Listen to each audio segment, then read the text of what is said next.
এত দুঃখ রাখবো কোথায়, রাখার জায়গা নাই। আমাদেরই কপালেতে শান্তি বুঝি নাই ভাইরে, আমাদেরই কপালেতে শান্তি বুঝি নাই। এত দুঃখ রাখবো কোথায়, রাখার জায়গা নাই ভাইরে, এত দুঃখ রাখবো কোথায়, রাখার জায়গা নাই।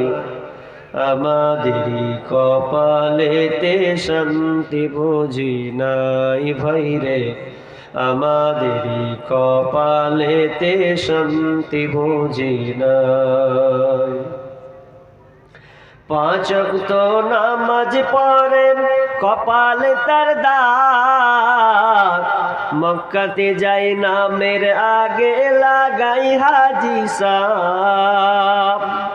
পাঁচ ওয়াক্ত নামাজ পড়ে কপালে তার দাগ, মক্কাতে যাই নামের আগে লাগাই হাজি সাহেব।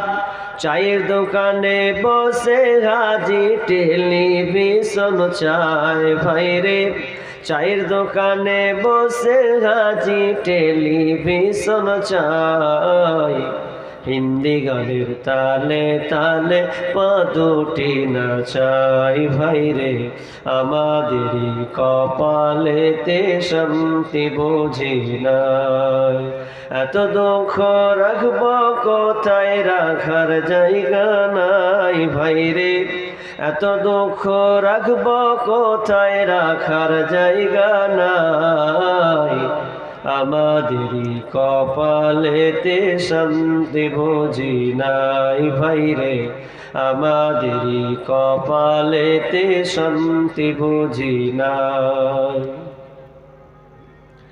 সুদে ঘুষে জীবন কাটে করে দুর্নীতি, এমন লোক হয় যদি মসজিদের সভাপতি। সুদে ঘুষে জীবন কাটে করে দুর্নীতি, এমন লোক হয় যদি মাদ্রাসার সভাপতি। ভাইরে উচিত কথা বলতে গেলে মৌলবীর চাকরি নাই ভাইরে, হক কথা বলতে গেলে মৌলবীর চাকরি নাই। আমাদেরই কপালেতে শান্তি বুঝি নাই ভাইরে, আমাদেরই কপালেতে শান্তি বুঝি নাই। এত দুঃখ রাখবো কোথায়, রাখার জায়গা নাই ভাইরে, এত দুঃখ রাখবো কোথায়, রাখার জায়গা নাই।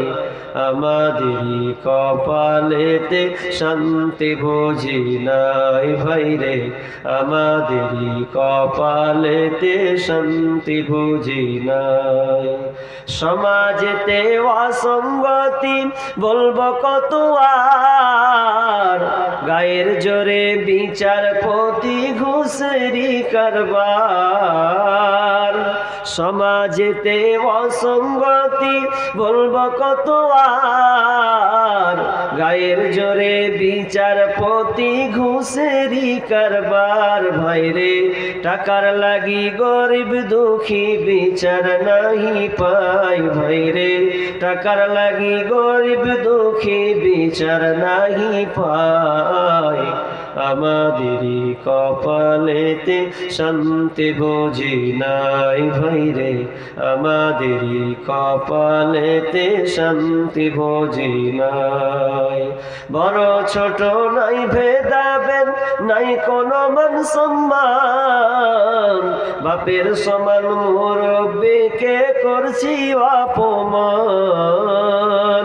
বড় ছোট নাই ভেদাভেদ, কোথায় মান সম্মান, বাপের সমান মুরব্বিকে করছি অপমান। ভাইরে 8 বছরের ছেলে যদি সামনে বেড়ি খায় ভাইরে, 8 বছরের ছেলে যদি ডাইরেক্ট বেড়ি খায়, আমাদেরই কপালেতে শান্তি বুঝি নাই ভাইরে, আমাদেরই কপালেতে শান্তি বুঝি নাই।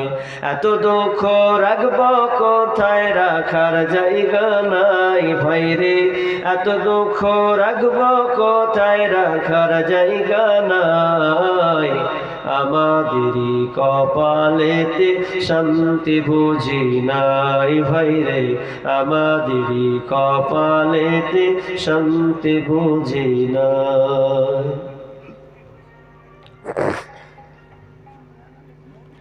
সম্মানীয় সুযোগ্য আজকের এই সবার স্বনামধন্য সভাপতি, উপস্থিত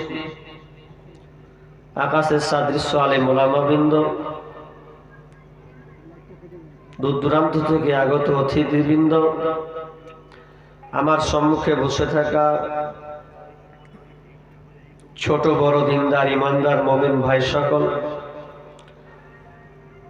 এবং পর্দার অন্তরালের মা ও বোনেরা, প্রথমে সেই মহান মনিবের দরবারে প্রশংসা করব যে মহান মনিব এক মসজিদ কেন্দ্রিক একটি ইসলামী সভা, যে সভাতে আমাদেরকে দূর দূরান্ত থেকে নিয়ে এসে এক কোরআন হাদিসের আলোচনা শোনা এবং আমলের উদ্দেশ্যে যিনি আমাদেরকে সামিয়ানার নিচে বসিয়েছেন, সেই মহান মনিবের দরবারে আমরা একটু আল্লাহর প্রশংসা করি, বলি আলহামদুলিল্লাহ। অতঃপর শান্তি বর্ষিত হোক সকল নবীদের উপর, বিশেষ করে আমাদের শেষ নবী জনাবে মুহাম্মদুর রাসূলুল্লাহ, আমরা বলি সাল্লাল্লাহু আলাইহি ওয়াসাল্লাম। আল্লাহুম্মা সাল্লি আলাইহি আল্লাহুম্মা বারিক ওয়া সাল্লিম। সম্মানিত দিনী ভাই সকল, আমি আপনাদের সম্মুখে মহাগ্রন্থ আল কোরআন থেকে এক থেকে দুটি আয়াত পড়েছি এবং দুইখানা হাদিসে নববী পাঠ করেছি। এই আয়াত এবং হাদিসকে সামনে রেখে আমি এক গুরুত্বপূর্ণ বিষয় নিয়ে আলোচনা করব বলে নিয়ত করেছি। যদি মাবুদ আমাকে বলার তৌফিক দান করেন, ওমা তৌফিক ইল্লা বিল্লাহি তাওয়াক্কালতু ওয়া আলাইহি উনীব। তবে দুঃখজনক যে শ্রোতা সামনে কম, এজন্য দেখেন শ্রোতা যেমন থাকে, বায়ানের প্রবণতা, বায়ানের ধারা তত লম্বা বা তত ভালো ফুটে ওঠে। আর তাছাড়া মাধ্যমিক পরীক্ষা মনে হচ্ছে নাকি, মনে হয় পরীক্ষা শেষ হতে চলেছে, যা হোক পরীক্ষা শেষ হয়ে গেছে নাকি? আচ্ছা, উচ্চ মাধ্যমিক চলছে, তো এরপরেও তো শ্রোতা কম হওয়ার কথা নয়। আসলে মেলাটা আছে ওই দিকে, তো সব মেলাতে ওই খালাতো বোন আর খালাতো ভাই দুইটা মিলে ওখানে আছে, ওই জন্য প্যান্ডেলের সামিয়ানা দেখবে কি করে ওরা? এটা ভুল। প্রায় গোড়া থেকে বলতে আসছি যে চেষ্টা করেন মেলা মুক্ত করে জালসা করার। মানে একটু ভয় লাগবে যে মেলা করে তো লোক হবে না, এটা মিথ্যা কথা। কিন্তু প্রায় জায়গাতে দেখেছি, অনেক জায়গাতে মেলা বিহীন জালসা করেছি, শ্রোতা মাশাআল্লাহ হয়েছে। তবে হ্যাঁ, বেশি লম্বা হয়ে গেলে শ্রোতা থাকে না। ইনশাআল্লাহ আপনারা যে কটা আছেন এই কটাকে আমি কোরআন এবং হাদিস থেকে মেসেজ দেব। যদি আপনারা ধৈর্য সহকারে থাকেন, আচ্ছা আপনারা থাকবেন তো? কটা লোক থাকবেন? হাত তুলেন তো দেখি, এ কটা লোক থাকবেন? আল্লাহ আমাদের সকলকে কবুল করুন, বলুন আমিন। বিষয়টা বলে দিই, আমার হেডলাইন আজকের আলোচ্য বিষয় ইসলামে নারীদের অধিকার। ইসলাম যে কত সুন্দর, ইসলাম এতটা পারফেক্ট, এতটা উন্নত, পৃথিবীতে যত ধর্ম আছে এই ইসলামের কাছে কোনো ধর্ম টিকতে পারবে না, আসতে পারবে না। কারণ এই দিন ইসলাম, এই মনোনীত দিন একমাত্র আল্লাহর পক্ষ থেকে এসেছে। বাকি পৃথিবীতে যত ধর্ম আছে এগুলো মানুষের বানানো। ইন্নাদ দীনা ইনদাল্লাহিল ইসলাম, আল্লাহর কাছে মনোনীত দিন ধর্ম হচ্ছে ইসলাম। এই ইসলামে নারীদেরকে কি অধিকার দেওয়া হয়েছে এ ব্যাপারে আপনাদের কিছু তথ্যবহুল আলোচনা, সংক্ষিপ্ত বিবরণের চেষ্টা করব ইনশাআল্লাহ। কিন্তু আলোচনা প্রেক্ষাপট করতে গিয়ে আপনাকে আমাকে আগে জাহেলিয়াত সম্পর্কে ধারণা রাখতে হয়।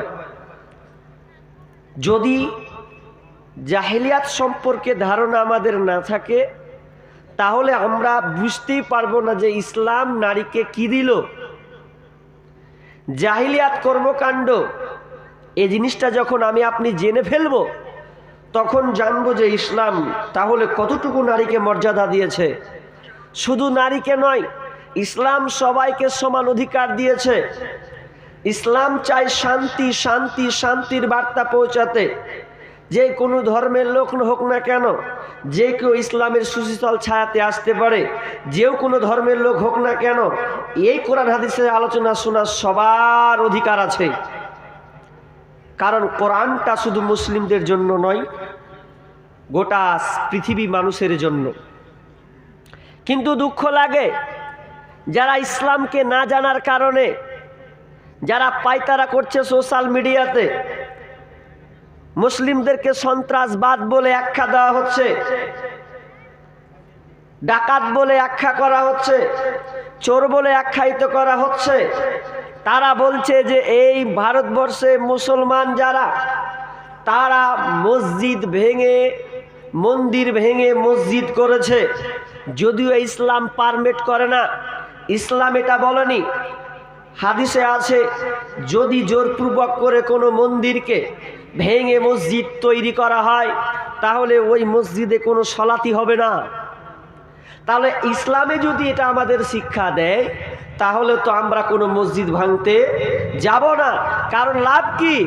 কারণ এখানে ইবাদতই কবুল হবে না, আর আমরা মসজিদ করছি আল্লাহকে ডাকার জন্য, ইবাদত করার জন্য। অথচ আস্তে আস্তে আস্তে আস্তে মসজিদের উপরে টার্গেট করা হচ্ছে। বর্তমান আজ 2-3 দিন থেকে আদিনা মসজিদ আপনাদের পাশে মালদা, এই আদিনা মসজিদকে কেন্দ্র করে আজকে কিছু দল, কিছু ঘরোয়া, তারা দাবি করছে যে এটা ছিল আদিনাথ মন্দির। আদিনা মসজিদকে বলছে আদিনাথ মন্দির এটা ছিল। কিভাবে? একজন প্রশাসন বলছেন যে এটাতে প্রমাণ পেশ করো। বলছে প্রমাণ কি আছে? দেখো না আমরা এখন পূজা করছি। প্রশাসন বলছে যে কি প্রমাণ আছে? বলছে আমি যে পূজা করবো ফের আবার এতে মানার ফের কি প্রমাণ আছে? কত মূর্খাম কথা দেখেন, এটা কোনো কথা হলো? আমি যদি বলি যে এটা আমার বাড়ি, পাশের বাড়িটা এটা আমার বাড়ি, ও যদি এখন দলিল চাই, আচ্ছা দলিল যদি না দিয়ে আমার বাড়ি হবে? হবে না তো। তো বলছে এটা যে আমার বাড়ি লয়, এটা কি প্রমাণ? উল্টা আমাকে বলছে এটা যে তোমার, এটা তোমার বাড়িটা কি প্রমাণ? মানে এমন ভাবে ছলনা করা হচ্ছে যা বলার কথা নয়। অথচ এটা বাদশাহ সেকেন্দার শামসুদ্দিন ইলিয়াস, তার পুত্র, কয়েকটা পুত্র, সুযোগ্য পুত্র হচ্ছে শাহ সেকেন্দার বাদশাহ, তিনি এই আদিনা মসজিদ নির্মাণ করেছিলেন 1353 থেকে 89 এ পর্যন্ত তারা এই মসজিদকে তৈরি করা হয়েছে। তো এখন তারা দাবি করছে না এটা মন্দিরকে মসজিদ করা হয়েছে। তোমরা প্রমাণ বের করো না, তোমাদের হাতে তো সবই। তোমরা আজকে ভারতকে হাতে পেয়েছো বিধায় তোমরা সংবিধানকে পর্যন্ত মেনে চলো না। আর মুসলিম যদি সজাগ না হয়, আজকে বর্তমান মুসলিম যদি না জাগে তাহলে অবস্থা করুণ হয়ে দাঁড়াবে। মুসলমান, তোমাকে জাগতে হবে। তুমি ঘুমিয়ে আছো কেন? ঘুমিয়ে থাকার কারণে আমাদের অবস্থা। জাগো জাগো রে জাগো আজ মুসলিম নওজোয়ান, কেন বারে বারে আঘাত হানে ধর্মেতে তোমার। জাগো জাগো রে জাগো আজ মুসলিম নওজোয়ান, কেন বারে বারে আঘাত হানে ধর্মেতে তোমার। কি দোষ করেছি, কি দোষ করেছি বল গো সরকার বাহাদুর, মুসলমানদের প্রতি কেন গো তুমি হও এত নিষ্ঠুর। কখনো বা সন্ত্রাসী বলে মোদেরকে ছাটাও, কখনো বা চোরের দায়ে জেলেতে ভরে দাও। কখনো বা সন্ত্রাসী বলে মোদেরকে ছাটাও, কখনো বা চোরের দায়ে জেলেতে ভরে দাও। আলেম উলামা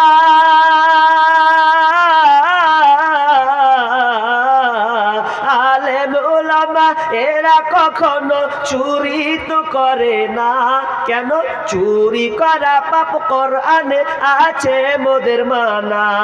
জাগো জাগো রে জাগো আজ মুসলিম নওজোয়ান, কেন বারে বারে আঘাত হানে ধর্মেতে তোমার। হতে পারে এই ভারতবর্ষ হিন্দুস্তানেরই মাটি, মুসলমানেরই রক্ত দিয়ে হয়েছে খাঁটি। হতে পারে এই ভারতবর্ষ হিন্দুস্তানেরই মাটি, মুসলমানেরই রক্ত দিয়ে হয়েছে খাঁটি। ভারত স্বাধীনে, ভারত স্বাধীনে হাজার হাজার ওলামায়ে কেরাম কাটিয়েছে গর্দান রশিতে ভারত মোদের নাম। জাগো জাগো রে জাগো আজ মুসলিম নওজোয়ান, কেন বারে বারে আঘাত হানে ধর্মেতে তোমার। জাগো জাগো রে জাগো আজ মুসলিম নওজোয়ান, কেন বারে বারে আঘাত হানে ধর্মেতে তোমার। আমি ওইদিকে যাচ্ছি না, বিষয়ের দিকে যাব, তবে একটু ইঙ্গিত করি, মুসলিম তোমাকে জাগতে হবে। যদি তুমি না জাগো, আস্তে আস্তে তোমাদের এই রক্তে ঘামা এই ভারতবর্ষে যতগুলো তোমাদের মসজিদ আছে, তাদের টার্গেট, তাদের পাইতারা আরএসএস বর্জঙ্গ দল, তারা চাইছে মুসলমানদের এই মসজিদগুলোকে তারা আত্মসাৎ করতে।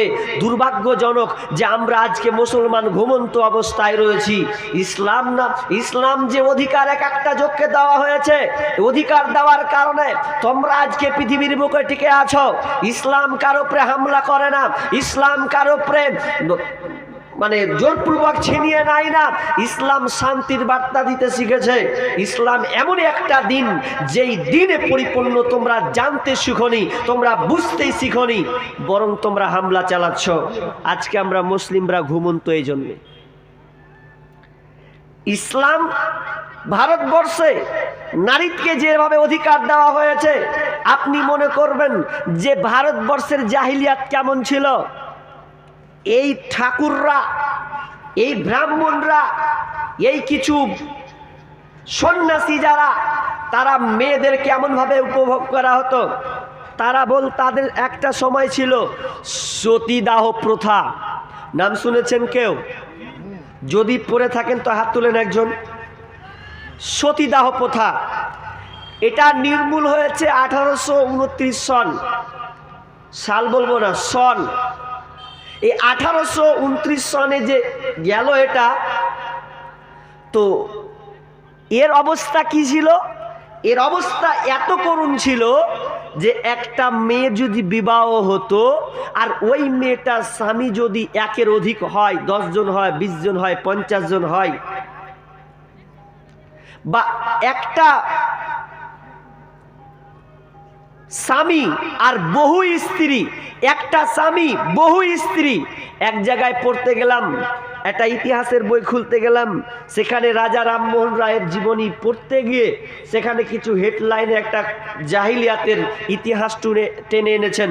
সেখানে বলা হয়েছে যে একটা সন্ন্যাসীর 450 জন স্ত্রী, 450 জন স্ত্রী।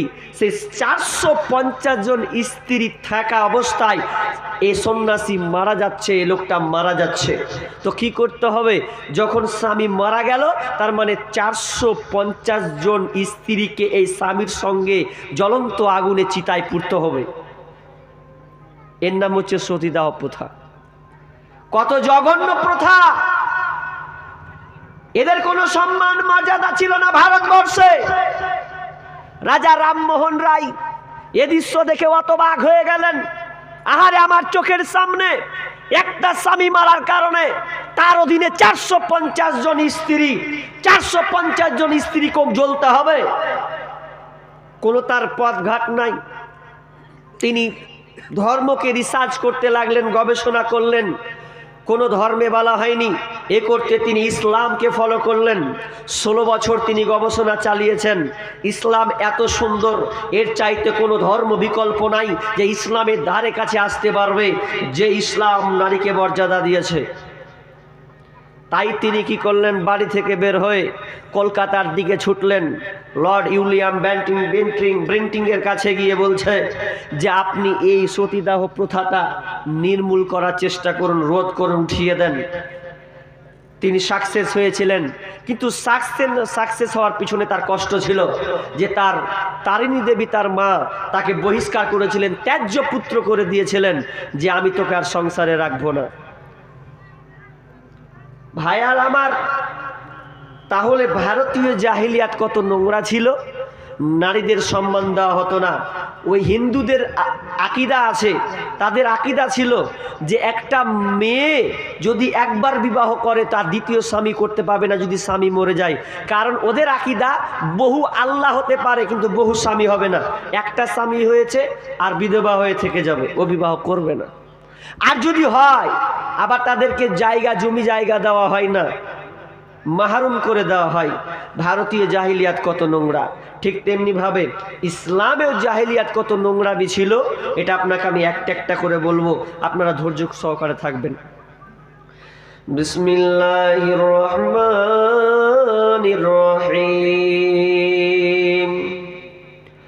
وَإِذَا بُشِّرَ أَحَدُهُم بِالْأُنثَى ظَلَّ وَجْهُهُ مُسْوَدًّا وَهُوَ كَظِيمٌ يَتَوَارَى مِنَ الْقَوْمِ مِنْ سُوءِ مَا بُشِّرَ بِهِ أَيُمْسِكُهُ عَلَى هُونٍ أَمْ يَدُسُّهُ فِي التُّرَابِ। আল্লাহ সুবহানাহু ওয়া তাআলা এখানে জাহিলিয়াতের সম্পর্কে নিয়ে আসা হচ্ছে। জাহিলিয়াত বলতে যেই সময় নবী তখনও নবুয়তি পাননি, তার আগের জামানার জাহিলিয়াতের যুগ, যেই যুগটা আবু জেহেল আবু লাহাবের যুগ, সেই যুগের সময় নারীদেরকে কোনো মর্যাদা সম্মান দেওয়া হতো না। তাদেরকে আপনার কিনা ধর্ষণ করা হতো, তাদেরকে দাসী হিসাবে ব্যবহার করা হতো। এমনকি কন্যা শিশু জন্ম হলে ওই মেয়েটাকে গলা টিপে মেরে দেওয়া হতো। আবার কোন মহিলাকে একটু বড় হলে তাকে মাটি খনন করে পুঁতে দেওয়া হতো। আবার কেউ আপনার কিনা মেয়ে বড় হলে মেয়েকে নদীতে সমুদ্রে ভাসিয়ে দিত। জাহিলিয়াত, মেয়েদের কোনো মর্যাদা ছিল না।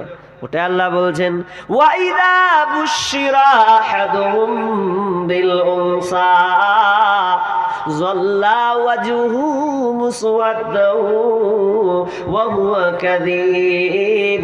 যখন তাদেরকে কন্যা সন্তানের সুসংবাদ দেওয়া হতো, যখন বলা হতো আপনার মেয়ে হয়েছে, তখন তার মুখটা কালো মলিন হয়ে যেত, মুখটা তার ভারাক্রান্ত মনে হয়ে যেত, মনে হচ্ছে তাকে যেন বিষ পান করানো হয়েছে। বেটি হয়েছে এই জন্য মন খারাপ। কেন? কয়েকটা কারণ আছে। কারণগুলো বলবেন তো আপনি বলবেন তাহলে ঠিক করেছে। কিভাবে? আমরাও বর্তমানে এখন মেয়েদেরকে হত্যা করি। 3 দিন আগের খবর, 4 দিন আগের খবর কোথায় যেন নিলাম, লালগোলার দিকে 3টা বেটি হয়েছে, 4 নম্বরে বেটি হয়েছে, আছাড় দিয়ে মেরে ফেলে দিয়েছে। বেটি নেবে না তাই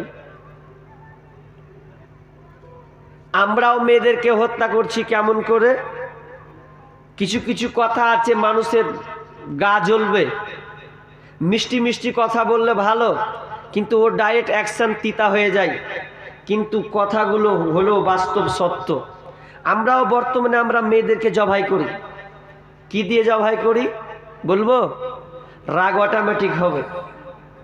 1 নাম্বার, মেয়ে সাবালিকা হলো, বড় হলো, বিয়ে শাদি হলো, বিয়ে শাদি হওয়ার পর বাপ শ্বশুর বাড়ি গেল, ছেলে মেয়ে হলো, সব কিছুই হলো। এরপরে বাপের জমি যখন ভাগ হবে তখন মেয়েদেরকে মাহরুম করে দেওয়া হয়। ছেলেরা জায়গা জমি নেয়, মেয়েদেরকে দেয় না। আপনার এদিকে দেয়? মুক্ত মনে সব স্তব্ধ করে রেখেছেন। মেয়েদেরকে জায়গা জমি দেয় না। বেটারাকে বলে তোরা লিয়ে নিবি, আর বেটিকে বলে সান্ত্বনা পুরস্কার, থাক তুই। কোথায় পেয়েছেন আপনি? ইসলাম নারীদেরকে মর্যাদা দিয়েছে, আর আমরা মর্যাদাতে হাত লাগিয়েছি। আপনার ছেলে যদি 2 ভাগ পায় তো আপনার মেয়ে 1 ভাগ পাবে। আপনার ছেলে যদি 10 কাঠা পায় তো আপনার মেয়ে 5 কাঠা পাবে। আপনার হাত নেই। আর কত বাপজিগালাকে দেখছি, মেয়েরাকে যদি ভাগ দেয়ও বা, তো ছেলেরাকে কইছে তোরা সদর গালা নিবি, ওই 16 মাইলের টাউন গালা আছে না, ওগুলা তোর। আর বেটিটাকে বলছে ওই যে বাঁশ ঝাড়ের পুঁয়ের কিছু হয় না, ওগুলাতে পড়াছে, ওগুলা তোর ঘি। কে আপনাকে এগুলো বলেছে? অথচ একজন আলেম এখনো বেঁচে আছেন। আমি ফতুয়া দিচ্ছি না, তার কথা নকল করছি। আলেম এখনো বেঁচে আছেন, যিনি একজন রাইটার, লেখক। তিনি বলছেন, যদি তোমরা দুনিয়াতে জাহান্নামী লোক দেখতে চাও, যদি মনে করো জাহান্নামী লোক দেখবো, কোন লোকটা জাহান্নামী, তো ওই দিকে চলে যাও। যে লোকটা দেখো এই দিক দিয়ে হাঁটতে শুরু করেছে, 16 মাইলের দিকে যাচ্ছে, দেখো যে লোকটা বেটির জমি মেরে খেয়েছে, ওই লোকটা হলো জাহান্নামী। সে যতই আপনার তাহাজ্জুদ গুজার হোক, সে যতই বড় নামাজি হোক, যতই তাহাজ্জুদ পড়নেওয়ালা হোক, হাজি হোক না কেন, যদি মেয়ের জমি সে মেরে খায় আর ছেলেদেরকে লিখে দেয়, তো ওই আলেম বলছেন যদি তুমি জাহান্নামী লোক দেখতে চাও দুনিয়াতে, তো ওই লোকটাকে দেখো যেই লোকটা তার বেটির জমি মেরে খেয়েছে। যতই আপনি তাহাজ্জুদ গুজার হন আর যতই আপনি হজ কাপ পালনকারী হন, লাভ 1 পয়সা লাভ হবে না। বেটির জমি খেয়েছেন, ফিরিয়ে দিয়ে আসেন। যদি মনে করেন জান্নাত যাব, তাহলে বেটির হক বুঝিয়ে দিয়ে আসতে হবে, কিছু করার নাই। মসজিদে ডিউটি করছি, এখন মসজিদ ছেড়ে দিয়েছি। 4 বছর আগে একটা মেয়ে এসে মসজিদে জিজ্ঞাসা করছে যে মৌলভী সাহেব আপনারা কি ধরনের ওয়াজ করছেন গো? বলছে কেন? যে কি ওয়াজ করছেন, তা আমাকে একবার জমি জায়গার ব্যাপারে একটু ওয়াজ করতে পারেন না? বলছে কেমন কথা হলো, ওয়াজ তো করি।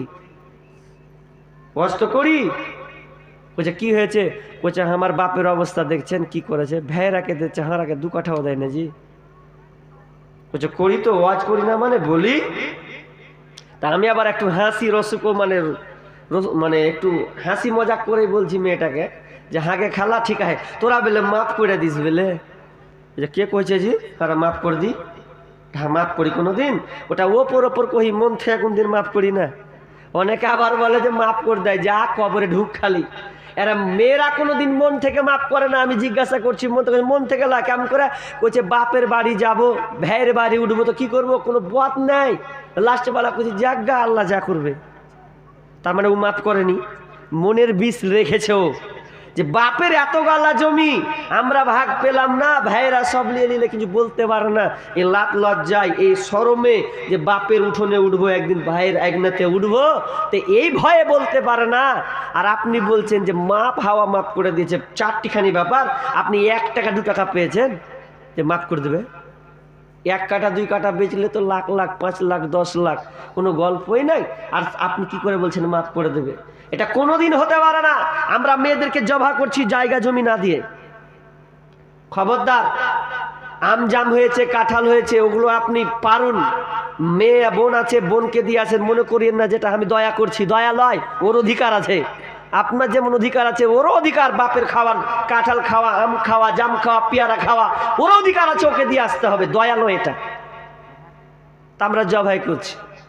ঠিক তেমনি ভাবে জাহিলিয়াতেও মেয়েদেরকে অধিকার দেওয়া হতো না, এমন কি মেয়েদেরকে দাসী হিসাবে ব্যবহার করা হতো।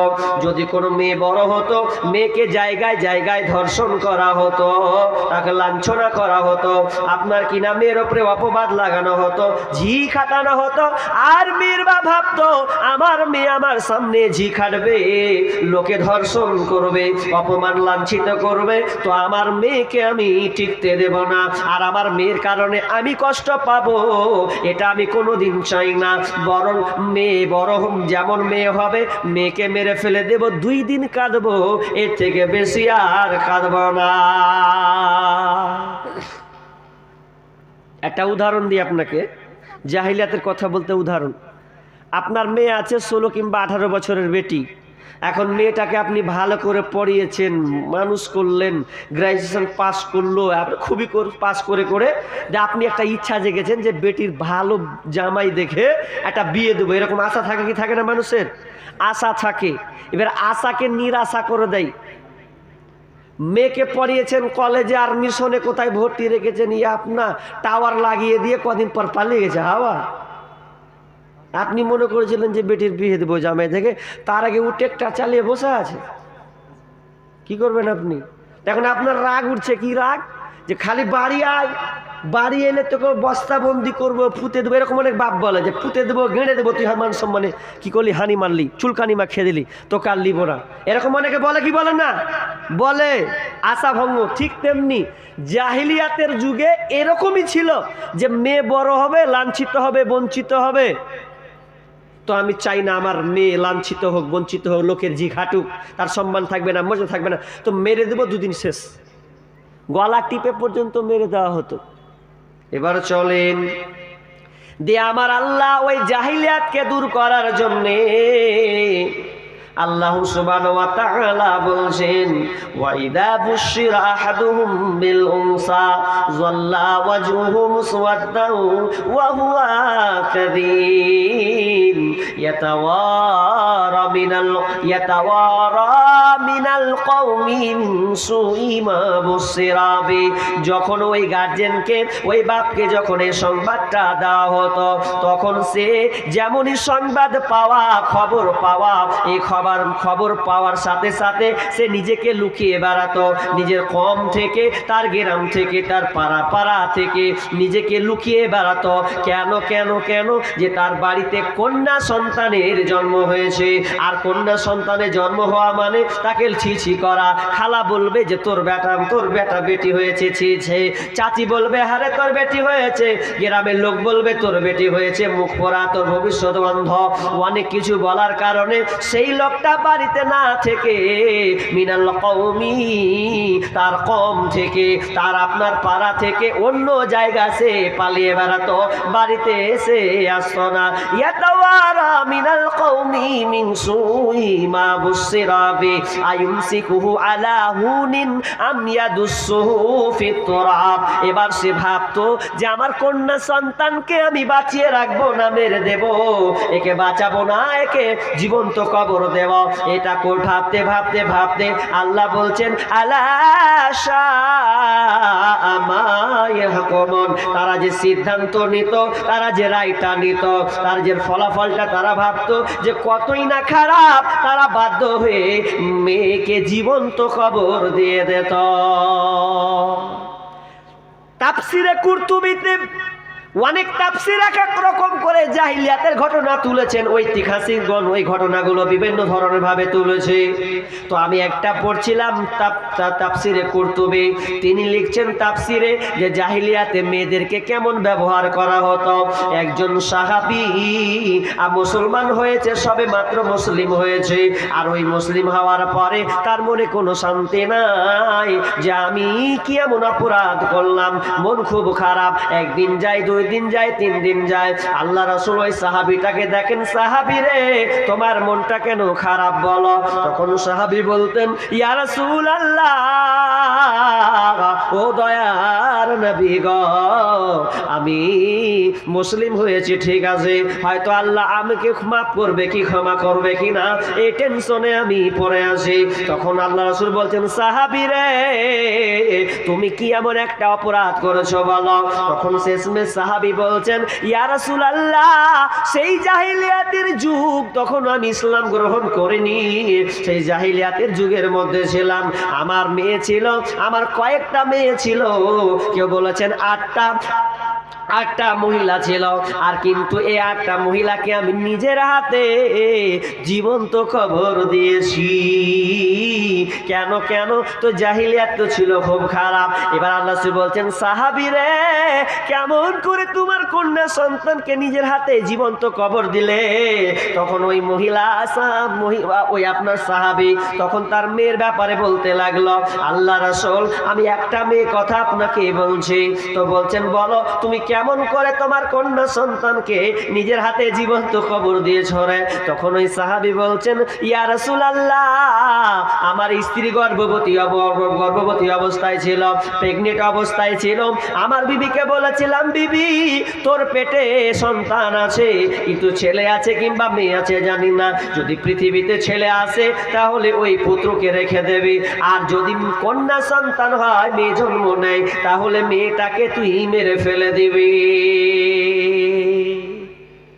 বিদেশ চলে গেছে, 6 বছর 7 বছর পর রিটার্ন আসবে, তো বিবিকে ওসিয়ত করে দিল, বেটি হলে খতম, বেটা হলে রেখে দিবি। এটা ও সাহাবী নয়, জামানিয়ায় ওই রকম, যেটা মেয়ে হতো মেরে ফেলে দিত। এবার বিদেশ চলে গেছে, এবার সন্তান হয়েছে, পৃথিবীতে সন্তান ভূমিষ্ঠ হয়েছে। মা তো দয়ালু, সন্তানকে নিজের হাতে কোনোদিন মারতে পারে না, বাপও কোনোদিন পারে না, কিন্তু জাহিলিয়াত কর্মকাণ্ডের কারণে বাধ্য হয়ে বাপেরা হত্যা করত। কিন্তু মা সবচাইতে দরদিনী হয় মা, যেই মা 9 মাস 10 দিন ধরে সন্তানকে পেটে লালন করেছে, 10 মাস 10 দিন ধরে, 9 মাস 10 দিন ধরে পেটে ধারণ করেছে, যে কষ্টের জ্বালা মা ওই সন্তানকে কিভাবে সে গলা হাতে টিপ মারতে পারে, এটা কোনো সম্ভব নয়। তো একদিন দেখতে আমার ওয়াইফ কি করেছে, যে যখন মেয়ে কন্যা সন্তান হয়েছে আর মেয়েটাকে সে মারেনি। বাড়ি আসলাম, বাড়ি এসে দেখছি একটা 7 বছর 8 বছরের কন্যা, সুন্দর চেহারা, ফুটফুটে সুন্দরী মহিলা, দৌড়ে এসে আব্বা বলছে, আব্বা। তা আমি বললাম, কার ছেলেরা আমাকে আব্বা বলছে, কার মেয়ে এত সুন্দর দেখতে? তখন স্ত্রী বলছে, এটা তোমার মেয়ে। কেন তোমাকে বলেনি মেরে ফেলতে হবে, দুনিয়া আসবে মেরে ফেলে দিবে?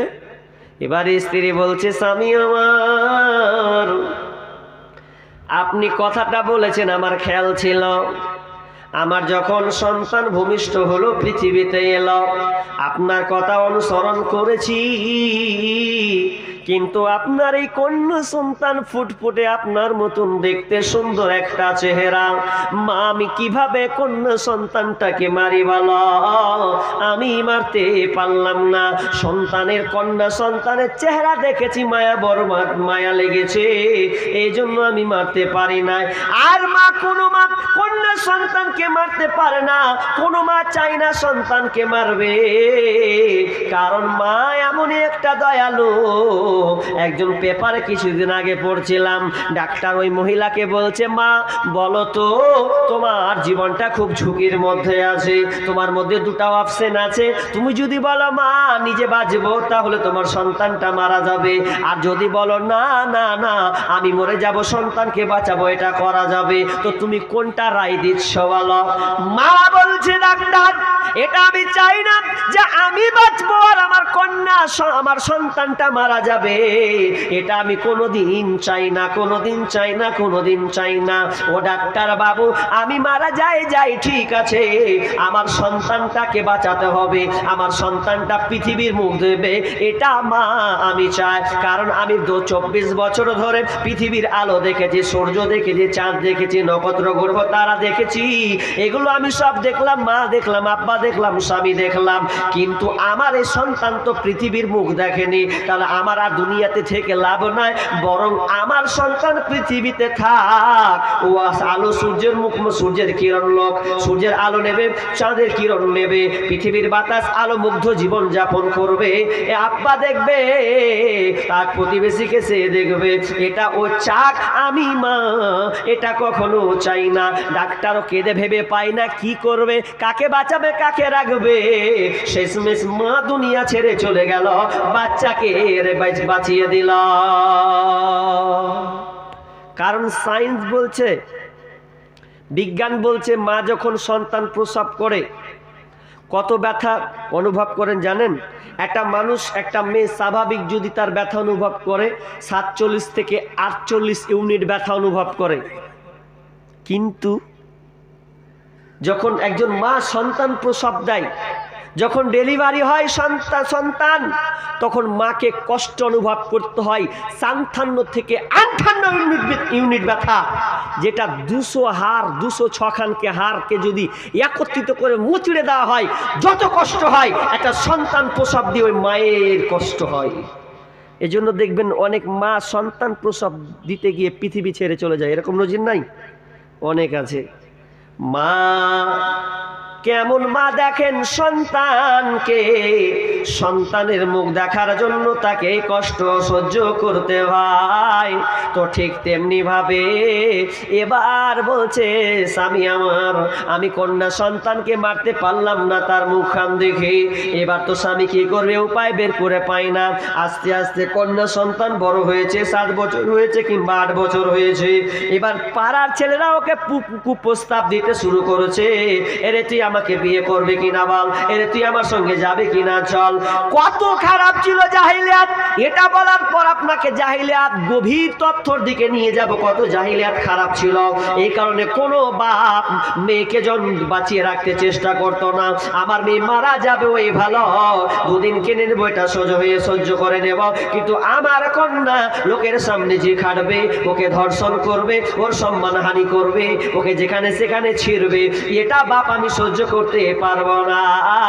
তখন মেয়ে আপনার গার্জেনের মনটা খুব খারাপ হয়েছে হবে, বলতে ইয়া রাসূলুল্লাহ মনটা আমার মানলো না, আমি আমার কিছুদিন যেতে না যেতে আমার স্ত্রীকে বললাম, বিবি রে এই কন্যা সন্তানকে তুমি সুন্দর করে সাজিয়ে দাও। যখন ওকে সাজিয়ে দেওয়া হলো, আমি তাকে নিয়ে চলে গেলাম মরু প্রান্তরে, আমি তোকে গল্প করতে করতে নিয়ে চলে যাই, মেয়ে আমার সঙ্গে হাঁটে যাই, মরু প্রান্তরে চলে গেছি।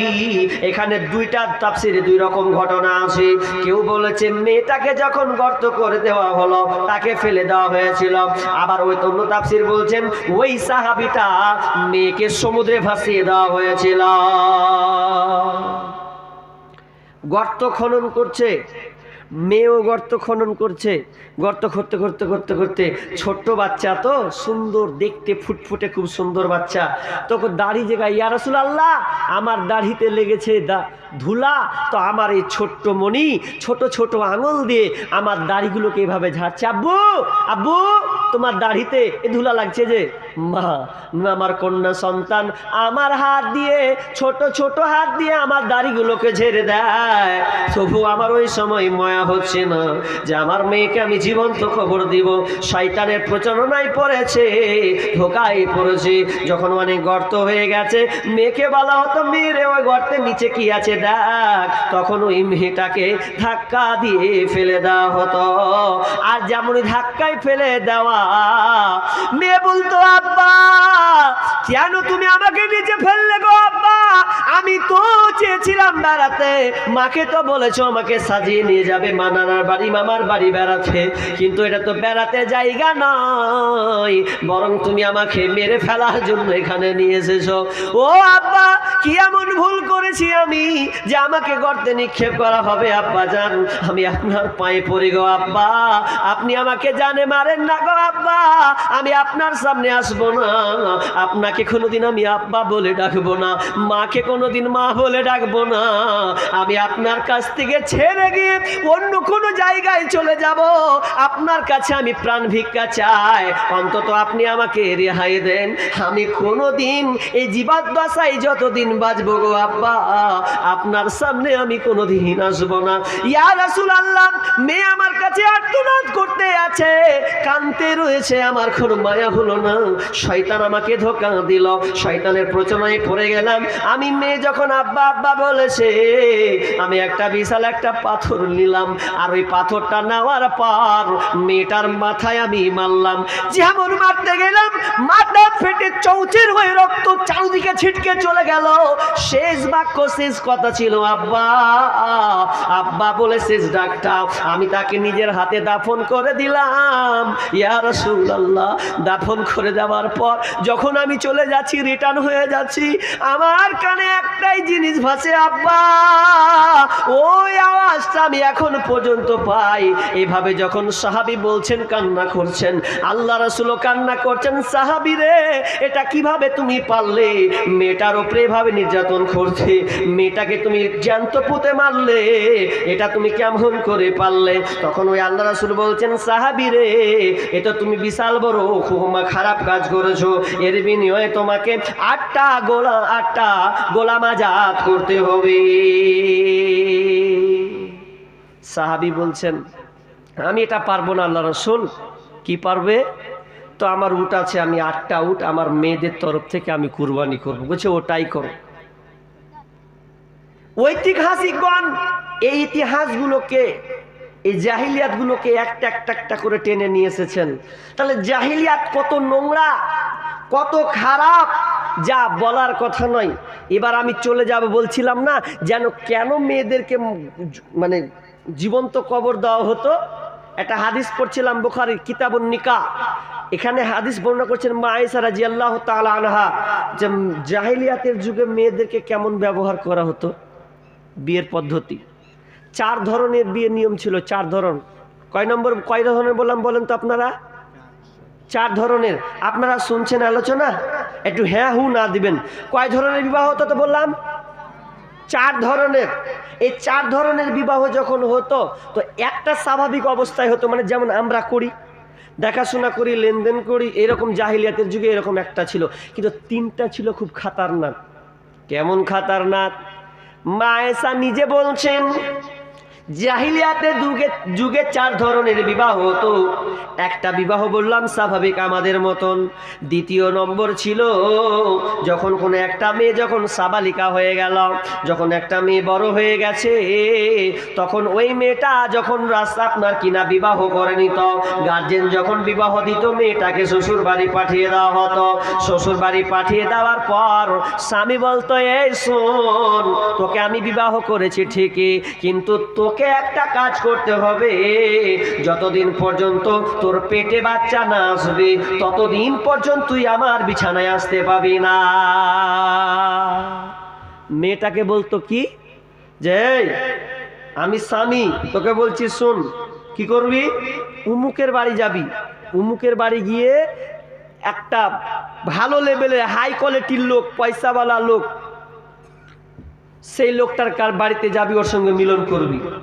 ছি ছি, কত নোংরা দেখেন। স্বামী বলতো যাবি ওই বাড়িতে, যা ওই বাড়িতে গিয়ে যে একটা ছেলে আছে, ছেলেটা খুব শক্তিশালী, পয়সাওয়ালা, টাকাওয়ালা, চরিত্রবান, ওই লোকটার কাছে গিয়ে তুই ওর বিছানায় তুই ঘুমাবি। কতদিন পর্যন্ত? যতদিন না তোর পেটে বাচ্চা না হবে ততদিন পর্যন্ত আমার ঘরে তুই আসতে পাবি না। তখন স্বামী যেমনি বলতো, স্ত্রীও মেনে নিত, নিরুপায় হয়ে কিছু করার নাই। তখন ওই মেয়েটা স্বামীকে বাদ বাড়িতে একটা পরপুরুষের বিছানায় এসে থাকতো। কতদিন পর্যন্ত? যতদিন পর্যন্ত পেটে না বাচ্চা আসতো।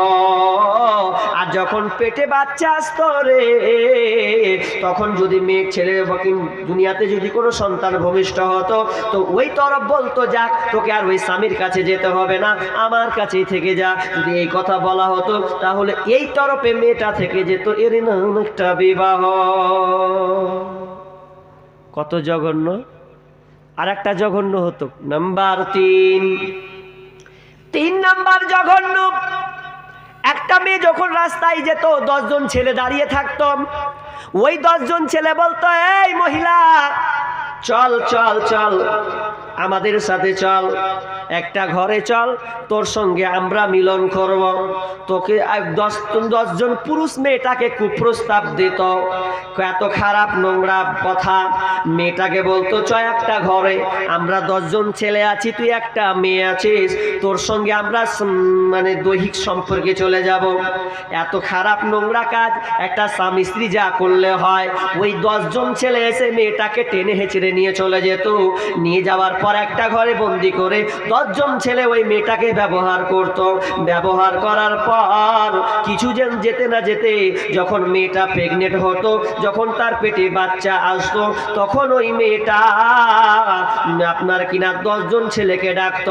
ডাকার পর এলান করার পর বলতো, কোন 10 জন আছো রে তোমরা যারা আমার সঙ্গে ব্যভিচার করেছো, মিলন করেছো, তারা 10 জন এখানে এসে হাজির হও। ওই 10টা ছেলে এখানে হাজির হতো।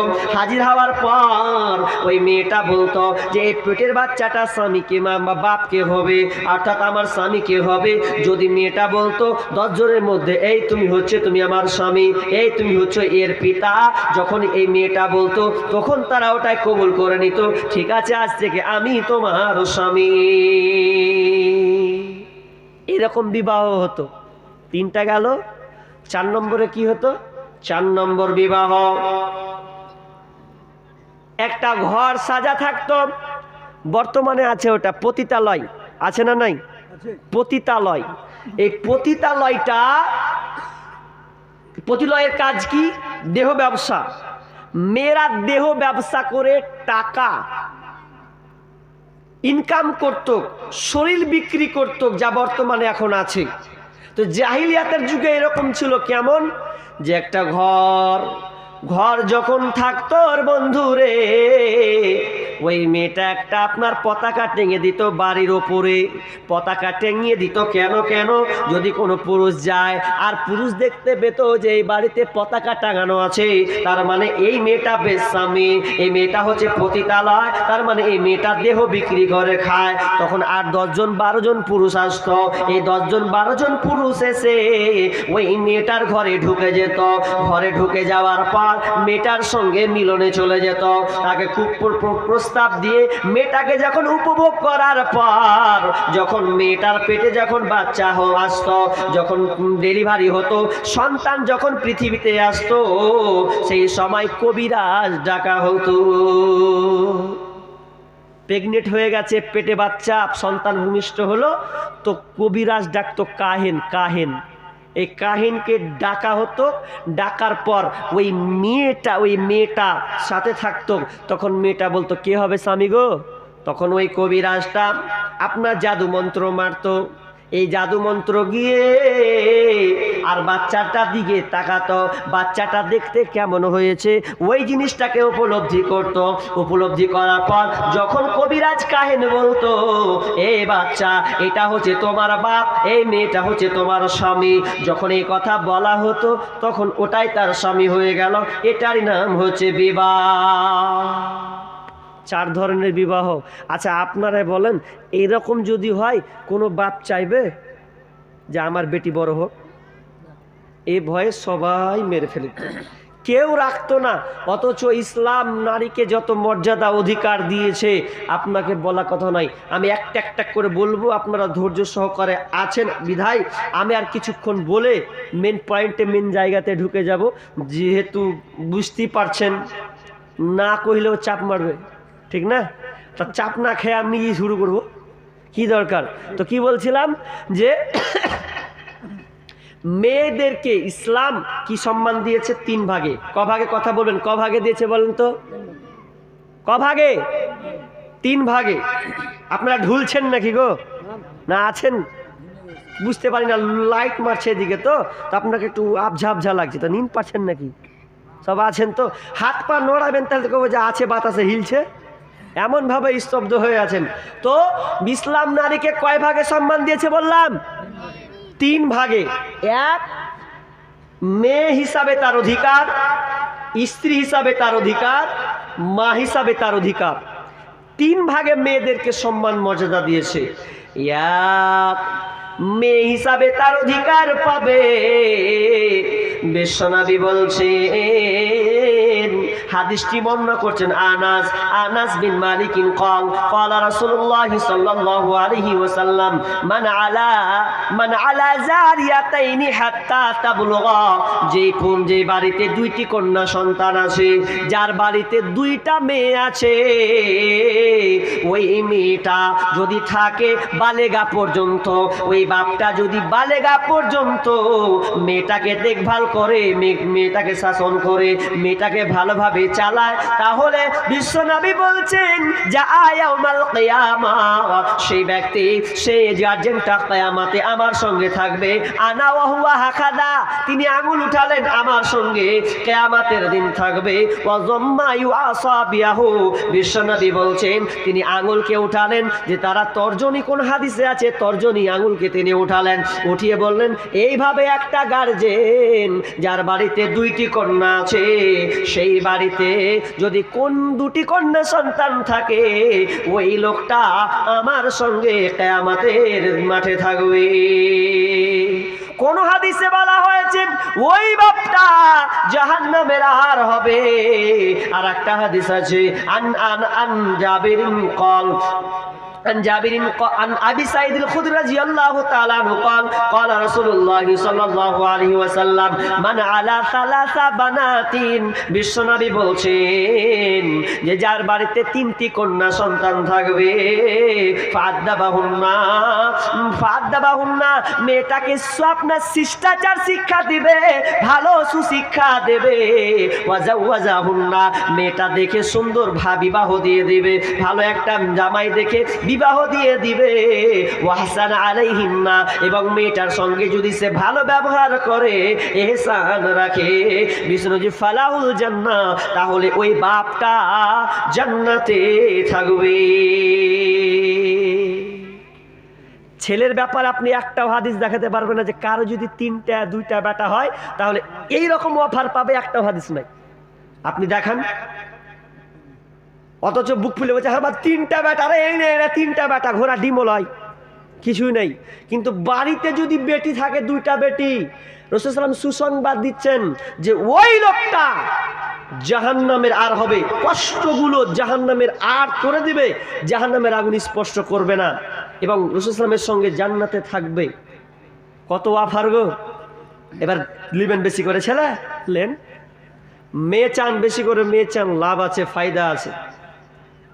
তবে মেয়েকে মানুষ করতে গিয়ে সুশিক্ষার কথা বলা হয়েছে, এবার কুশিক্ষা বানায়েন না। মেয়ে 3টা 4টা 5টা নেন, অসুবিধা নেই, কিন্তু মেয়েকে মানুষের মতন মানুষ বানাতে হবে, তবে আপনি জান্নাতে যাবেন। আর উল্টা কাজ করেন, দায়ুস হয়ে যান, তাহলে কিন্তু জাহান্নাম যাওয়া লাগবে। যেমন জান্নাত যাবেন তেমন জাহান্নাম। কিন্তু আজকালকার মেয়েদেরকে কি করছে গো, কন্যা সন্তান বড় হয়ে গেছে, বেশি ভালোবাসা ভালো নয়, বেশি ভালোবাসা করতে গিয়ে মোবাইল ধরিয়ে দিছে। ওই মাধ্যমিক পাস হলো মোবাইল হাতে, কেন ওর মোবাইল হাতে থাকবে? এই মোবাইল কত নোংরা জিনিস ভাই। প্রায় মেয়েকে দেখছি স্কুলে পাস, মাধ্যমিক পাস না হতে হতে মোবাইল ধরিয়ে দিয়েছে। তো বলছে আমরা, আবার বলছি যে ওটা আমরা নয়, কে? সরকার। কেন দিয়েছে সরকার মোবাইলটা? তো বলছে এই সমস্যা, আস্তে আস্তে দিয়ে মোবাইলটা দিলাম, এটা অনলাইন ক্লাস হবে। আচ্ছা আপনারা বলেন গো, অত অনলাইন ক্লাস হবে? ঠিক করে বলবেন, অনলাইন ক্লাস হবে না অনলাইন প্রেম হবে? কোনটা কহেন তো? অনলাইন ক্লাস হবে না অনলাইন প্রেম হবে? যত স্টেশন ঘুরেছি একবারে ফারাক্কা থেকে নিয়ে একদম রাধিকাপুর চলে শেষ মাথা পর্যন্ত যত স্টেশন ঘুরেছি সব জোড়া জোড়া বরখা পড়া আছে, আর হাতে মোবাইল ধরে আছে, চুপচাপ দেখতে হচ্ছে। কার মেয়ে গো বরখা পড়া গেল? আপনাদের মেয়েলাই? আপনি বুঝতে পারেন না তো। মোবাইল যেমন থাকবে আপনার মেয়ের হাতে, অথচ যারা মোবাইল আবিষ্কার করেছে ওরা ছেলে মেয়েদেরকে মোবাইল দেয় না। 18 বছর প্লাস উপরে যখন চলে যায় তখন মোবাইল দেয়, তার আগে মোবাইল দেয় না। আর আমরা কত হতভাগা বেটিরাকে মোবাইল জিদ ধরেছে, মোবাইল হার বান্ধবী জ্বালিয়েছে তো আমাকে লিয়ে দিবা না, ওকে রাগ করে মোবাইল নিয়ে দিলে। এবার মোবাইল যখন নিয়ে দিলে তখন ও ঘুমিয়ে যাচ্ছে, ঘুমাই না, ঘুমিয়ে যাচ্ছে। বাপ এদিকে ঘুমিয়ে গেছে, মা ঘুমিয়ে গেছে, আর আপনার এই বেটা তাহাজ্জুদের নামাজ পড়ছে মোবাইলে। বুঝতে পারেননি? ঠিক নাই। মোবাইল স্ক্রিন টাচ মানে screen touch mobile, Android mobile দিয়েছে, ও দুজনে প্রেম আলাপ চলছে রাত 12টার পর। এইদিকে বাপ মা ঘুমিয়ে গেছে, কি করবেন? ওই মেয়ে নিয়ে জান্নাত যাবেন আপনি? ওই ছেলে নিয়ে আপনি জান্নাত যাবেন মনে করছেন? ই তো আওয়ারা চলছে। মোবাইল আসিল কি দোলা লাগিল, পড়াশোনায় মন বসে না। মোবাইল পড়ার লেগে মোবাইল দিয়েছেন, কি বলছেন দেখেন। মোবাইল আসিল কি দোলা লাগিল, পড়াশোনায় মন বসে না। পেটে ভাত নিয়ে যাক, পরন কাপড় নাহি থাক, পেটে ভাত নাহি যাক, পরন কাপড় নাহি থাক, মোবাইল ছাড়া বলার দিন চলে না। মোবাইল আসিল কি দোলা লাগিল, পড়াশোনায় মন বসে না। মোবাইল আসিল কি দোলা লাগিল, পড়াশোনায় মন বসে না। রাত 12টার পরে লাইলি যখন ফোন করে, দুই চোখেতে ঘুম আসে না। ঘুম আর আসবে? ই তো চোখের ঘুম কেড়ে লেছে। রাত 12টার পরে লাইলি যখন ফোন করে, দুই চোখেতে ঘুম আসে না। রাত জাগিয়া ফোনে চ্যাট করিয়া, রাত জাগিয়া ফোনে চ্যাট করিয়া, সকাল 8টার আগে পোলার ঘুম ভাঙে না। মোবাইল আসিল কি দোলা লাগিল, পড়াশোনায় মন বসে না। মোবাইল আসিল কি দোলা লাগিল, পড়াশোনায় মন বসে না। মোবাইলের জ্বালা এ তো প্রেম প্রীতির ঠেলা, এখন আর পার্কে যাওয়া লাগে না। রাত জাগিয়া ফোনে চ্যাট করিয়া বলে ও সোনা বন্ধু ভুইল না। মোবাইল আসিল কি দোলা লাগিল, পড়াশোনায় মন বসে না। মোবাইল আসিল কি দোলা লাগিল, পড়াশোনায় মন বসে না। মোবাইল হয়ে গেছে প্রেম প্রীতির জ্বালা শুরু হয়েছে। এখন পার্কে যাওয়া লাগে না, নারী পুরুষ গোপনে জেনা করছে। একটা মেয়ে যদি 5000 কিলোমিটার দূরে থাকে, একটা ছেলে যদি 5000 কিলোমিটার দূরে থাকে, এরপরে মোবাইলের সঙ্গে তার যোগাযোগ হয়ে যাচ্ছে, ক্যানেট হচ্ছে। মাও জানে না, বাপও জানে না। কখন জানে? যেদিন ট্রেক্টর চালায়,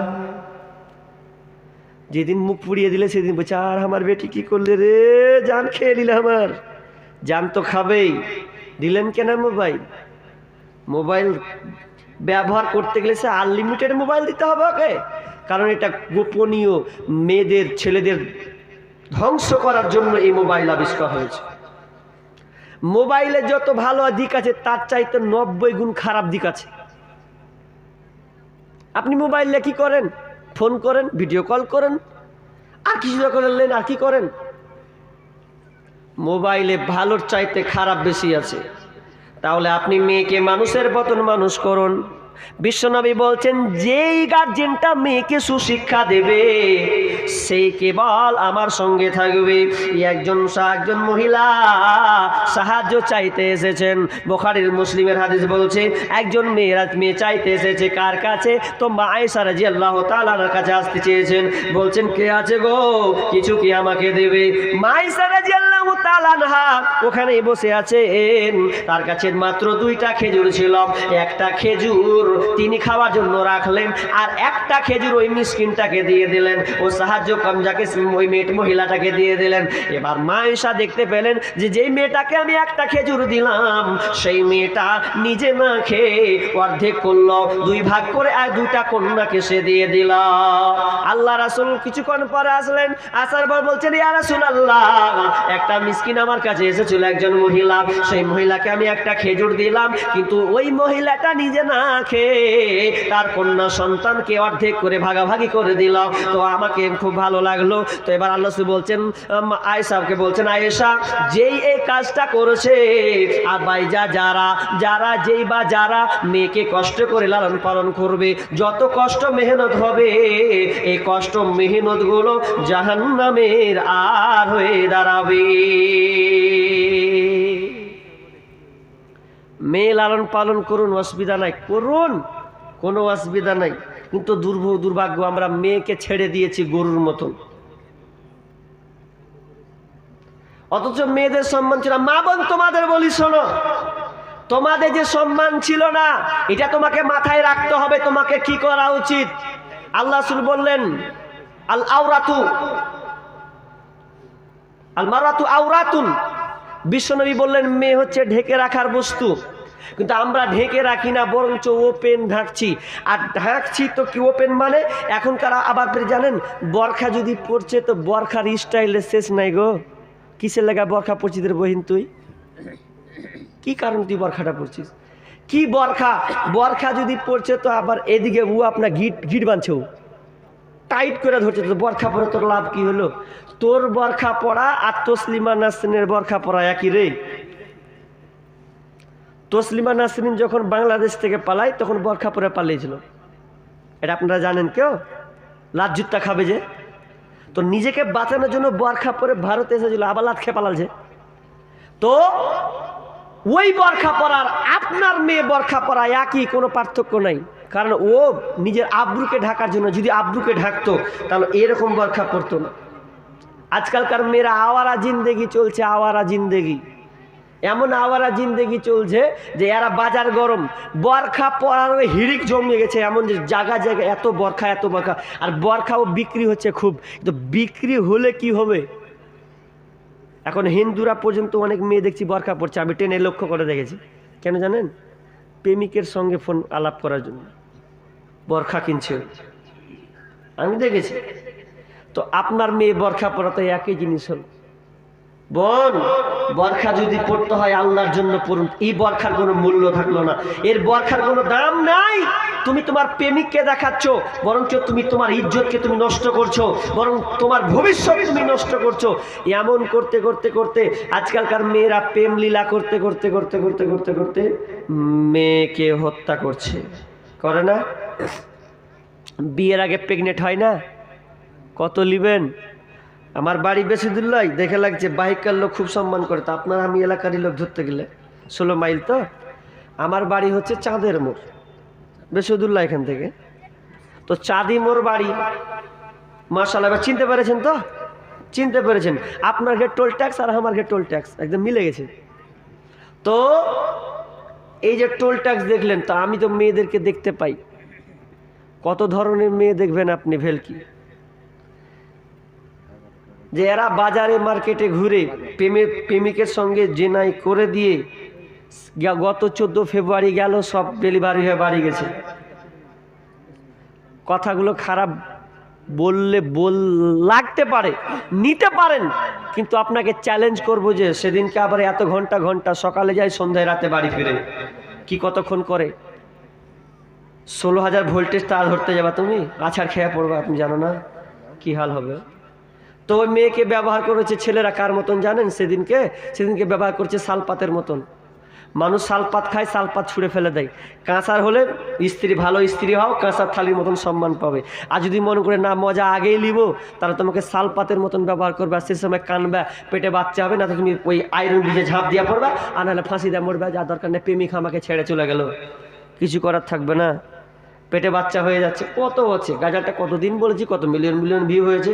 10 মিনিটের আবেগে মাগো 5 মিনিটের মন, কে তুমি মা দেখতে দিলা না এই পৃথিবীর মুখ, জোর করে আসিনি তোর শরীরে আমি, পৃথিবীতে নাকি সন্তান হয় মায়ের কাছে দামি, তবে কেন সুখের ভুলে আমায় পেটে নিলা, সুখের শেষে কেটে ছিঁড়ে আমায় ফেলে দিলা, একদিন তুমি আমার কাছে আসবে ঠিকই মাগো, কি বলবে আল্লাহর কাছে জমা করে রাখো, আমি তো বেঁচে গেছি, আমি তো বেঁচে গেছি, বেঁচে গেল মান, নইলে লোকে বলতো মোরে অবৈধ সন্তান, একটু অবৈধ সুখ পেতে মা, একটু অবৈধ সুখ পেতে মা আমায় পেটে নিলে, কলঙ্কের ভয়ে তুমি আমায় ছুঁড়ে ফেলে দিলে, তোমার মাও করতো যদি, তোমার মাও করতো যদি তোমার সাথে এমন, বুঝতে মাগো সেদিন তুমি মৃত্যুর যন্ত্রণা কেমন, প্রেমিকের পাল্লায় পড়ে কত মাস আগে সন্তান প্রসব দিয়েছে, ওই সন্তানকে নাওয়া খাওয়ার কারণে সন্তানকে মেরে ফেলেছে। আপনার কিনা ইনজেকশন হোক, লাইকেশন করে হোক, ট্যাবলেট ভরে দিয়ে হোক, যে কোনো মাধ্যমে হোক, সন্তানকে সে হত্যা করেছে। ও মা তুমি শোনো, তুমি যে অপরাধটা করেছো করেছো করেছো, কাল কিয়ামতের মাঠে তুমি কি জবাব দিবে? ওই লুচ্চার প্রেমে পড়ে, ওই বেঈমান বদমাশের পাল্লায় পড়ে তোমার ইজ্জতকে তুমি নষ্ট করেছো, তোমাকে ওই কিয়ামতের মাঠে সম্মুখীন হতে হবে। বিআইয়ি যামবিন কুতিলাক, বলা হবে বাচ্চা কেন তোমাকে হত্যা করেছে বলো। মা যদি তোমার সামনে বাচ্চাকে প্রশ্ন করা হয়, মা তুমি সেই দিন কি জবাব দিবে বলো? মেয়েকে ভালোবাসতে শিখুন। 10 মিনিট দাঁড়ান, 10 মিনিট দাঁড়ান, 10 মিনিট দাঁড়ান। তো কি বললাম? মেয়েকে ভালোবাসতে শিখুন, মেয়েকে মানুষের মতন মানুষ করুন। মেয়ে থাকলে মুখ কালো করিয়েন না, হাসি ফোটান, কারণ যে বাড়িতে মেয়ে আছে ওই বাড়ি হচ্ছে সংসার উজালা, ওই বাড়িতে রহমত বরকত হবেই হবে। কিন্তু ছেলে থাকলে নয়, ছেলে থাকলে অন্য জিনিসে আপনি নেকি পাবেন, কিন্তু এই ফ্যাসিলিটিতে আপনি নেকি পাবেন না। তাহলে মেয়ে কত দামি জিনিস, মেয়েকে কোলে নেন, আদর করেন। আমরা অনেকে ছেলেকে বেশি কোলে নিই কিন্তু মেয়েকে নিই না, না, ছেলের চাইতে বেশি মেয়েকে কোলে নেন, কোলে নিয়ে ওকে আদর করেন।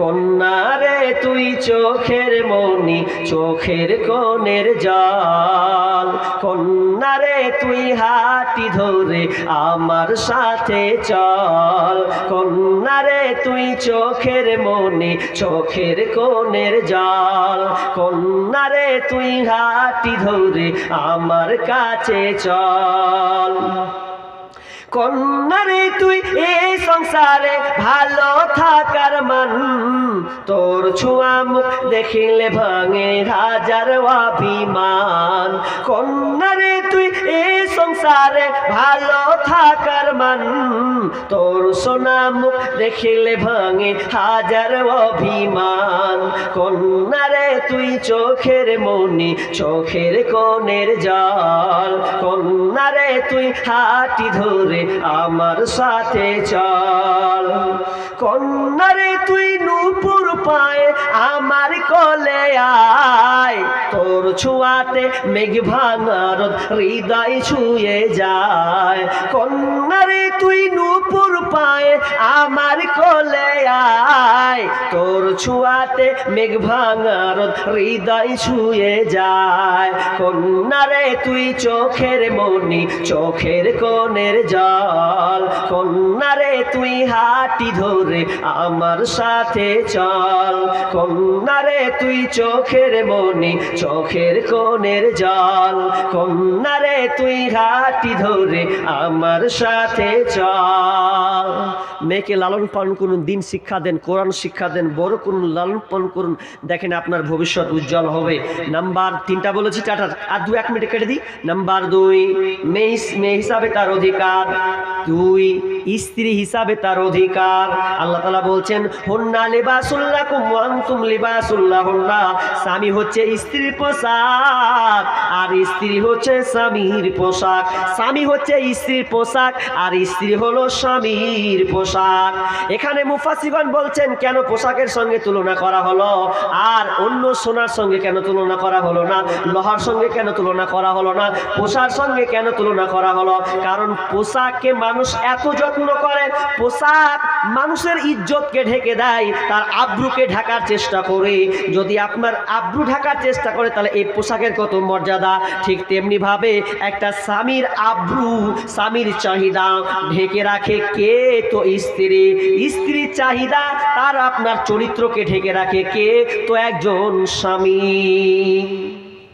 স্বামী স্ত্রী হচ্ছে পোশাকের মতন। কেমন? আপনি এই পোশাকটা যদি যত পরবেন তত ভালো লাগবে, ভালো লাগবে না? আর একটা পোশাকের কত দাম জানেন? আমি যদি এবার প্রশাসনে পুলিশ মানে পোশাক চাড়িয়ে দিই তাহলে বলবে আমাকে প্রশাসন পুলিশ। ভয় করবে না মানুষ? ভয় করবে। কত দাম? আমি যে আবার পাইলটের পোশাক পরিতে বলবে এই পাইলট, জাহাজ চালাই, এরোপ্লেন, ঠিক কি না? বলবে কি বলবে না? তাহলে পোশাকের কত দাম। আজকে আমি আলেম বলে আমি জুব্বা পরেছি, এর কত মর্যাদা, এর কত দাম। তাহলে পোশাকের কত মর্যাদা। শুধু তাই নাই, পোশাককে মানুষ নোংরা হলে ফেলে দেয় না পরিষ্কার করে? পরিষ্কার করে, খুব যত্ন করে, আয়রন করে দিয়ে আবার পড়ার চেষ্টা করে। তো ঠিক তেমনি আল্লাহ বলছেন হুন্না লিবাসুল লাকুম ওয়া আনতুম লিবাসুল লাহুন্না। তিনি তোমাদের পোশাক, তোমরা তাদের পোশাক। কারণ মেয়েদের যে সম্মান ছিল না, কিভাবে সম্মান দিচ্ছে দেখেন। মেয়েদের যদি মাসিক হয়, মেন্স হয়, তাহলে জাহিলিয়াতের যুগে মেয়েদেরকে গলা ধাক্কা দিয়ে বাড়ি থেকে বের করে দিতে। ওদের বলতে যা ওই কোনাতে গিয়ে তুই থাকবি। কতদিন পর্যন্ত? 5 দিন 7 দিন পর্যন্ত তুই ওখানে থাকবি। যতদিন পর্যন্ত পবিত্র না হবে ততদিন পর্যন্ত ওইখানে থাকতো। দেখেন, বিয়ে করার পরও স্বামীর কাছে থাকতে পেত না যদি ওই মেয়েটার পিরিয়ড হয়। আর ইসলাম কি বলছে? ইসলাম কত সুন্দর নারীকে মর্যাদা দিয়েছে। একটা মেয়ে যদি মাসিক হয় তাহলে ও স্বামীর কাছে থাকতে পাবে। মা আয়েশা নিজেই বলছেন, হাদিস, আপনাকে হাদিসটা কবিতা ছলে বলছি। মা আয়েশা বলে আমি যে পানি পিতাম ফিরে সেই পানি আমি নবীকে দিতাম। মা আয়েশা বলে আমি যে পানি পিতাম ফিরে সেই পানি আমি নবীকে দিতাম। পিতাম যেখানে আমি মুখ লাগাইয়া নবীজি পিতেন সেইখানে মুখ দিয়া।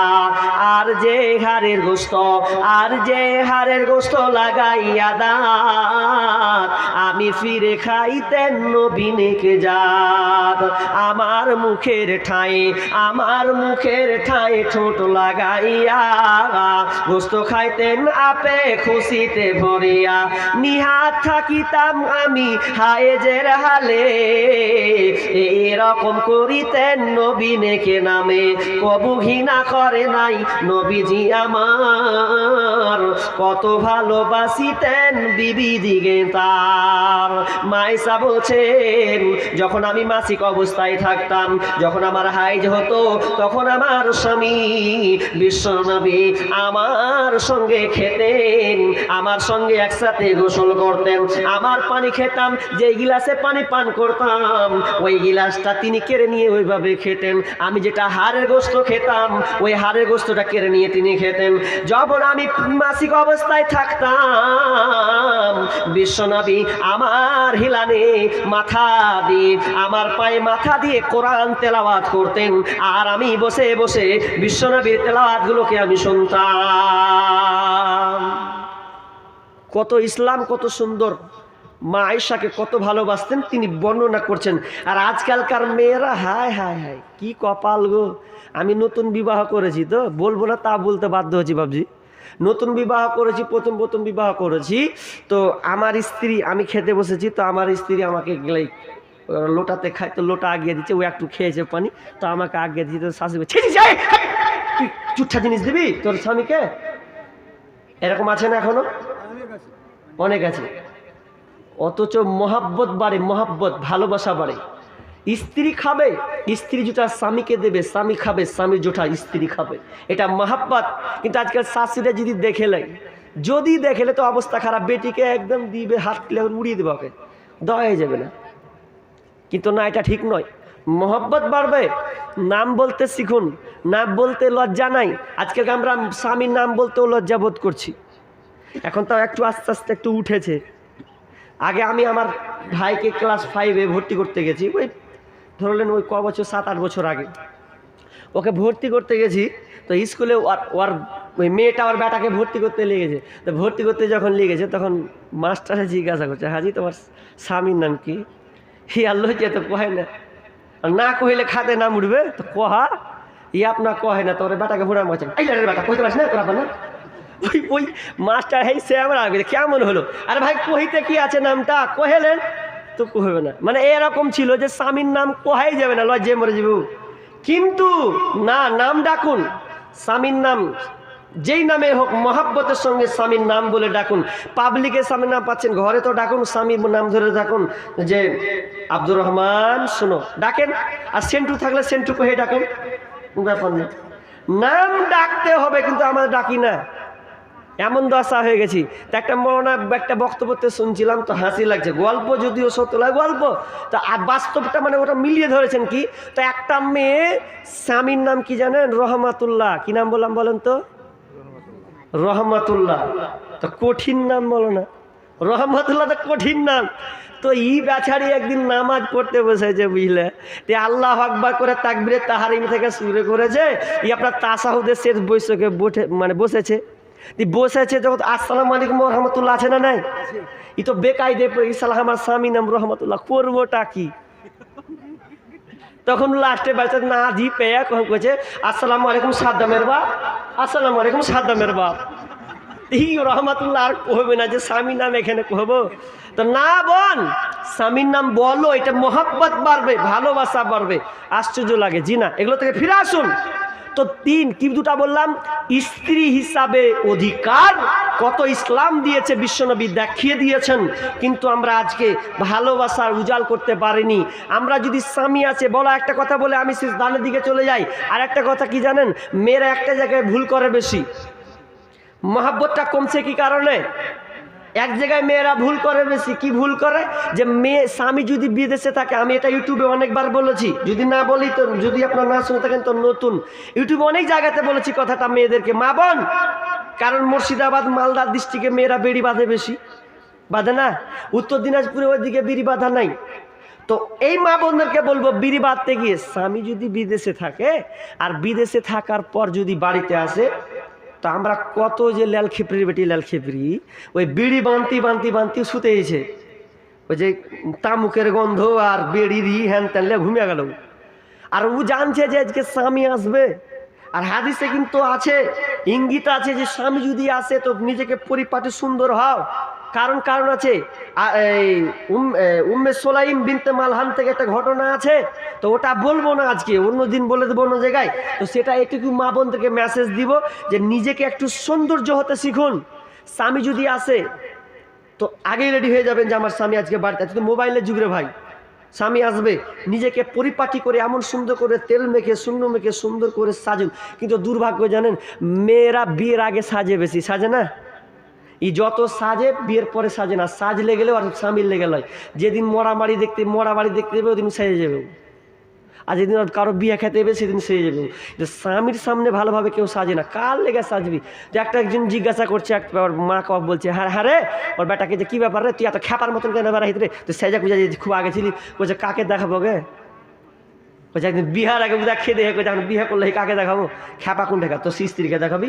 মেয়েরাও একই, এখন আর স্বামীর সামনে সাজতে চাহে না। তো যাকে ওগুলো কথা বলবো না। তো মেসেজ একটা দিব যে স্বামী যদি আসে যে আজকে বাড়তে ঢুকবে রাত 12টা 1টা বিদেশের পর, তাহলে সুন্দর করে সাজো।